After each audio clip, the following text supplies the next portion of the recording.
माधवपुर गांव में एक लालची सेठ हीरालाल रहता था।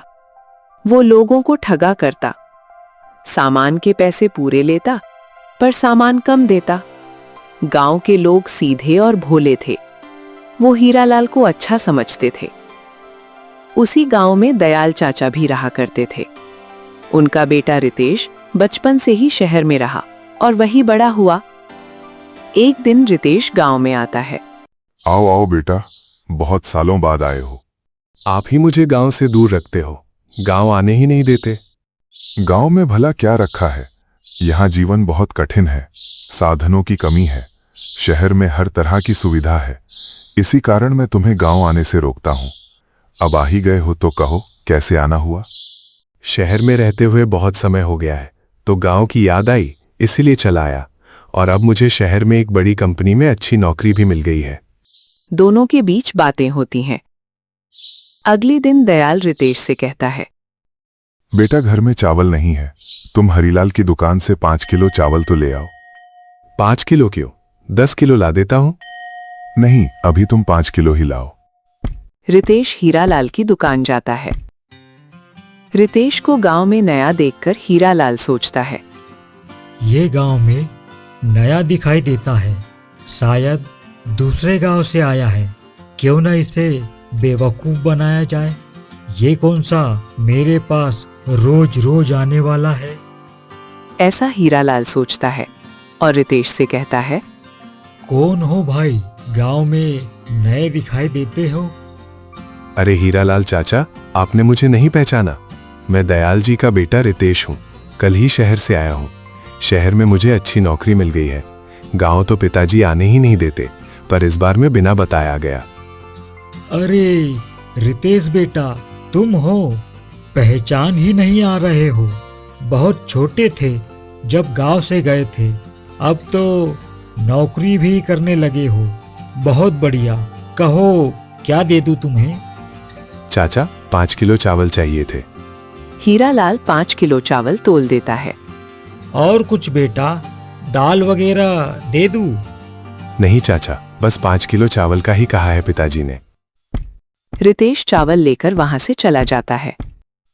चलते चलते उसे लगता है कि ये चावल कुछ कम है। वो घर आ जाता है और दयाल से कहता है, ये चावल मुझे कुछ कम लग रहे हैं। तुम धीरे धीरे सब समझ जाओगे और तुम्हें भी इस सब की आदत पड़ जाएगी। क्या मतलब, मैं कुछ समझा नहीं। रहने दो, कुछ दिनों के लिए आए हो, गांव में घूमो फिरो, खाओ पियो और जाओ। ऐसा कहकर दयाल रितेश की बातों को टाल देता है। अगले दिन दयाल ने रितेश से हीरालाल के यहाँ से 5 किलो दाल बुलाई। रितेश हीरालाल की दुकान से 5 किलो दाल लेकर आता है। रास्ते में वो सोचता है, कल मैंने 5 किलो चावल खरीदे, पर मुझे कल चावल भी कम लगे और आज दाल भी कम लग रही है। रास्ते में उसे एक किसान दिखाई देता है। वो अपनी फसल को तोल रहा था। रितेश उसके पास जाता है और कहता है, सुनिए, क्या आप मेरी दाल का वजन कर देंगे। किसान रितेश की दाल का वजन करता है तो देखता है दाल 4 किलो ही है। ये क्या, ये तो 4 किलो ही है, 1 किलो कम है। तुमने ये दाल हीरालाल की दुकान से खरीदी है क्या? हाँ, मैंने हीरालाल की दुकान से ये दाल खरीदी है। किसान रितेश को हीरालाल के बारे में विस्तार से बताता है कि वो सामान के पूरे पैसे लेता है और सामान भी पूरा नहीं देता है। हीरालाल के बारे में सारी बात सुनकर रितेश किसान से कहता है, तो आप लोग ये अन्याय अब तक क्यों सहन कर रहे हो। तो क्या करें, गांव में सभी लोग गरीब और भोले भाले हैं। हीरालाल से कोई नहीं उलझना चाहता। पूरे गांव में उसी की एक दुकान है। किसान की बातें सुनने के बाद रितेश वहां से घर आ जाता है। रितेश दयाल को सारी बात बताता है। रितेश की सारी बात सुनकर दयाल रितेश से कहता है, ये सब गांव वालों की गरीबी और उनके सीधेपन का नतीजा है। पहले गांव वालों ने हीरालाल का विरोध नहीं किया, अब वो पूरे गांव वालों को मूर्ख बनाकर उनके साथ ठगी करता है। पर मैं ये सब नहीं सहूंगा। गांव के लोग गरीब हैं, पर मेरे पास तो पैसा है। मैं गांव में आपको एक दुकान खोल कर दूंगा, जिसमें आप सही मूल्य पर गांव वालों को सामान बेचना। कुछ दिन बाद रितेश दयाल को एक दुकान खोल कर देता है। अब हीरालाल की दुकान से कोई सामान नहीं लेता। सभी लोग दयाल की दुकान से सामान खरीदते। ऐसे ही समय बीतता रहा। एक दिन हीरालाल दयाल के पास आता है। दयाल भाई, तुमने मेरा व्यापार ठप करवा दिया। अब मुझसे कोई सामान नहीं खरीदता है। हीरालाल, तुम्हारे लालच के कारण तुम्हें आज ये दिन देखना पड़ रहा है।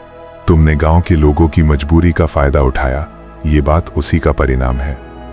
दयाल भाई, तुम सही कह रहे हो। अब से मैं भी ईमानदारी से व्यापार करूंगा और किसी की मजबूरी का फायदा नहीं उठाऊंगा। दयाल अब सभी गांव वालों से कहता है कि हीरालाल को अपनी गलती का एहसास हो गया है, हमें उसे माफ कर देना चाहिए। सभी गांव वाले हीरालाल को माफ कर देते हैं और अब दयाल और हीरालाल साथ में मिलकर ईमानदारी से व्यापार करते हैं।